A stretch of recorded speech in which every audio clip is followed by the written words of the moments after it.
சிவகங்கை அருகே 2.5 நிமிடத்தில் 200 நாடுகளின் தேசிய கொடிகளை அடையாளம் காட்டி 5 வயது சிறுமி சாதனை படைத்துள்ளார்.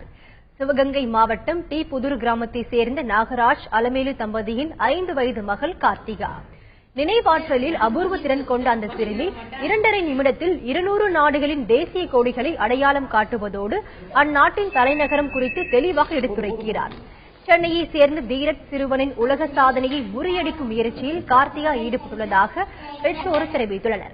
விளையாட்டுப் பொருட்களை கேட்டு அடம்பிடிக்கும் சிறு வயதில் கின்னஸ் சாதனைக்கு முயற்சிக்கும் சிறுமியின் ஆற்றல் அனைவரையும் வியப்பில் ஆழ்த்தியுள்ளது. India, Philippines, Portugal, British Commonwealth Nations, North Korea,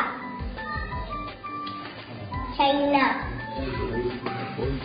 Cyprus, Saudi Arabia, Burundi, Dunia, Malta, Malta, Mexico, Netherlands, Norway, Poland, Papua New Guinea, Solomon, Togo, Tuvalu, Vanuatu, Samoa, Malaysia. 180 நாடுகள் அடங்கிய பட்டியலை எப்படி கேட்டாலும் குறுக்க கேட்டாலும் சரி, நெடுக்க கேட்டாலும் சரி, வரிசை கேட்டாலும் விடாம சொல்ற. என்னுடைய நோக்கம் என்னன்னு சொன்னா, இந்த கின்னஸ் ரெக்கார்ட்ல எல்லாரும் சொல்றாங்க 2 நிமிஷம் 10 நாளே சொல்றதா சொல்றாங்க. இன்னும் அதாவது படிக்க படிக்க சித்திரம் கைப்பழக்கம், சந்தமும் நாப்பழக்கம் மாதிரி முயற்சி திருவினையாக்கும். முயற்சி செய்தால் எதையும் செய்யலாம். அது குழந்தைங்க ஒத்துழைக்குது, அவங்க பெற்றோர்கள் ஒத்துழைக்கிறாங்க.